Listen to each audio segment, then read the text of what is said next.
So here we are again looking at, looks like wills and testaments again.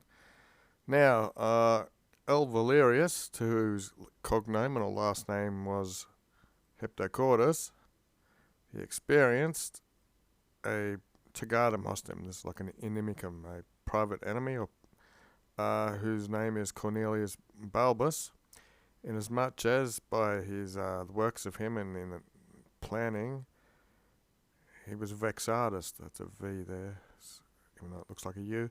He was vexed with many private litigations or lawsuits to the ultimate end. He was accused of a capital crime. The accuser, he'd been subjected to it under, looks like Cornelius Balbus had paid maybe an accuser to do it. Anyway, he praeteristus past his advocates. He looked over or passed by his advocates and his patrons, and he left this guy who did all these lawsuits against him. So Valerius left Cornelius Balbus as his sole heir in the end. Nimiram. Certainly, there was a certain type of consternation that he had, which pushed or forced his mind to go transverse or sideways. For he loved sortes, he loved this dirty trials maybe, and he loved periculas, he loved dangers, and he was seeking, it looks like he wanted to be condemned basically in his votus, and that was his, he sort of loved being on trial, and he loved being sought out to be condemned in court, looks like. And the author of all of these evils, Cornelius Balbus, he fought with benevolence, and they propulsors, the people who were telling him he was crazy, he followed them up with a hatred and odium. Okay, 788. T. Barras did something to Lentulus Spithery. If you take the I off it, you get the English translation. Who was a consul, of whose great loving soul he had sensed, and his very liberal or generous friendship. When he was deceding, when he was dying, just as if, perindiac, he handed, as if to one heir, his enuluses, his rings that go on the finger, whom but in no part did he leave as an heir, as much as in that moment of time his consciousness, if it has such a strength, if only it has a strength or something, which it's believed to have, so the consciousness has some strength which is believed to have, he possessed. He exited or extracted a supplicant, some sort of punishment maybe, from this te teramo hominid, from this terrible foul man. Okay, into ipsam anum, for amongst something of itself, of these fallacies or lies and of this ungrateful feelings of blame or something. So he placed amongst these cogitations of his spirit, spiritum, actually that's another accusative. Anyway, so it looks like he was thinking in his spirit about all his ungratefulness and lies, as if by some type of torture inside, there was some sort of, not torturing, so we've got torture, and torture is by the crucifying sort of torture in his mind, when he noticed, when he was transiting, when he was going from vita, from life to death, the gods above would be begrudging him, and if he was to be going in this transit to the underworld, the inferuses, the underworld gods, he would be detestable. So it doesn't look like the gods above or below seem to like him. You could probably read that again and figure out exactly what it wants. 7, 8, 9. So I guess 7's fat because it's 8, 9.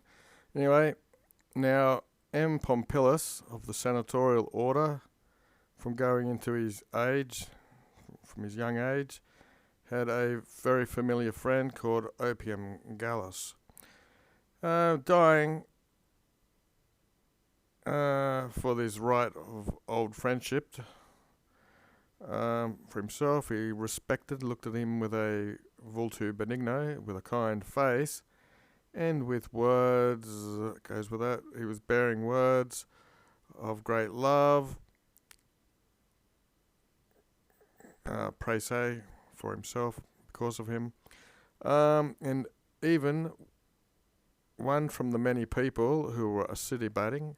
So from all the people who were sitting around, one from these many, he embraced with his last embrace, his ultimate complexu, and indicated osculo dignum, indicated by mouth that he was the worthy one. In Supercree, and in addition or something, he also handed to him his suos annulus's rings again. This was obviously that not something from his estate or from his heir that he would lose, which he was not about to adjuturus. So it's a future, and then that's the end of the clause. Okay, so in English, all that goes on. He's got an old friend. He looks at him kindly, speaks last words, but then he gave his rings in last embrace to a person, and we'll continue on how far. That's only from there down to here to go. Quos, it's accusative plural. So Oppius Gallum, the guy's friend, he was a diligent man, so there's nothing bad about him. He was full of this ludibrum jusium ploy, or some sort of game of contumelious insults. So he's full of the insults of his dying friend in this mockery, you might want to say. He reposited these rings in a locuellum. That's like a little place, probably a wallet or something. And with all those people who were present, most diligently, he had them put the signet ring or something on them to seal them up. And he gave these rings to the heirs while he himself was ex heres. He was disinherited. So he took that with a good spirit. Okay, Daily Dictionary. Ex heirs means disinherited. It's an adjective. Substantial as a substantive, which means it's a noun, a disinherited person. Okay. It's actually in Plautus as well in Cicero. What have we got going on here? What this was the rather inhonest in a joke. Okay, so dying and not giving something to his friend was very dishonest sort of joke, and what is more in tempestivicius, untimely, I suppose, when he's dying. A senator of the people of Rome, having egressed come out of the curia, a man who immediately would be about to be lacking cariturus in the fruits of life. Cario takes the ablative. His most sacred right of friendship, when he was pressing his eyes closed in death, and he was breathing his supremos, his last in spirit, he desumptured it. He took up this insult in a very scurrilous sort of joke, basically. It's a very insulting, scurrilous type of joke to play on his friend. Anyway, that's it for the day.